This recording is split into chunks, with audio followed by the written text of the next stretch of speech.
সাতচল্লিশতম আন্তর্জাতিক বইমেলায় ভারত সেবা সংঘ স্টল নাম্বার 163।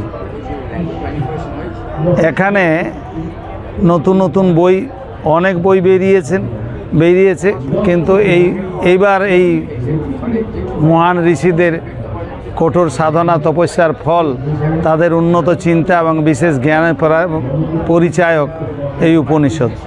এই বইটি বাংলাতে আমরা প্রকাশ করেছি, যাতে সহজেই সাধারণের পক্ষে সহজ হয়, মানে উপনিষদ সম্বন্ধে আগ্রহ বাড়ে, তাদের আরও আগ্রহান্বিত করার জন্য এই উপনিষদটি লেখা। এখানে